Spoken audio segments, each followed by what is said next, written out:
Good news is showing many Americans may have more money in their pocket than they used to. A new analysis from the Treasury Department found the typical U.S. worker can afford the same goods and services as they did in 2019 and have an extra $1,400 in their pockets. And this is due to weekly wage earnings rising more than the rate of inflation.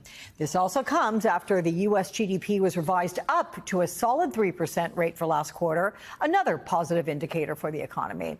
Joining me now, we have Caleb Silver, editor-in-chief of Investopedia. I'm so glad you're here. Thank you for joining us. So, what does this tell you about our economy? And if it's true, why don't people feel like things have improved? Why do they feel like they have less money than they may actually have? Great question. We have sort of the headline numbers telling us that the economy is in really good shape. GDP revised upwards, 3% growth, coming off of 1.4% growth in the first quarter, right? We have inflation subsiding a little bit, stock market at record highs, all of these things telling us the economy is strong. And we have wage growth. We've had wage growth over the past 4 years, 24% compared to about 21.5% in inflation. But the real feel of the economy, the things we need to buy, the needs, are still very expensive for people. We're talking about shelter, food, we're talking about insurance, and they can't get away from those costs. So while people might have, on a median level, $1,400 more in their bank than they might have a few years ago, everything else has cost them a lot more money. And we're talking about the median income there. Not everybody makes that. So the lower to middle income households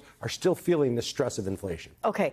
Is there anything of a mindset that can be baked in? We've been talking so long about, oh, hey, you know, everything's costing so much more. We don't have as much money, blah, blah, blah.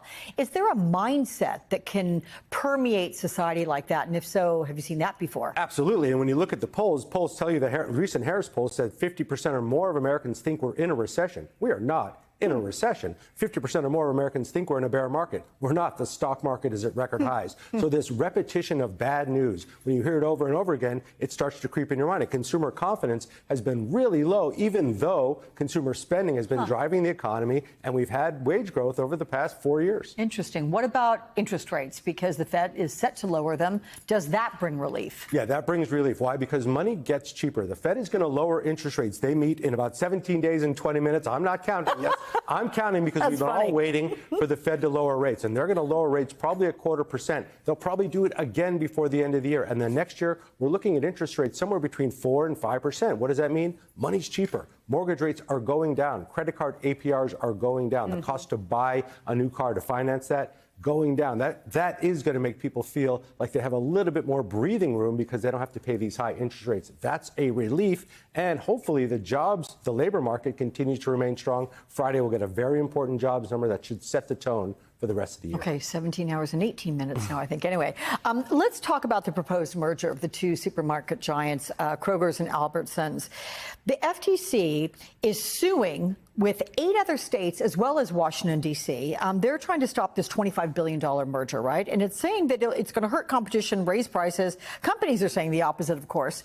What are the stakes are, and do you think it's likely this deal goes through? Yeah, the FTC has been very tough on companies in general lately, and this merger was originally proposed in October of 2022. Shows you how long these cases take, and they sued the FTC back in February of this year. It doesn't look like they're going to allow it because they surfaced some emails in a recent hearing with one of the heads of pricing for one of those supermarket chains, saying that they are pricing their goods higher than inflation. That just shows you that they've been taking advantage of the fact that prices were high, and this is just another piece of evidence for the FTC saying, hey, they don't care about the consumer here. They're going to raise prices as soon as they emerge. I see them blocking this potentially, but these cases take years to play out. There's about 100 or so big cases in front of the FTC, including Amazon, that they have to deal with as well. So we'll see what happens. Yeah, well, I should say we did put up Kroger's statement there on the screen as you were talking as well. Caleb, it's good to see you. Come see me again. Thank you.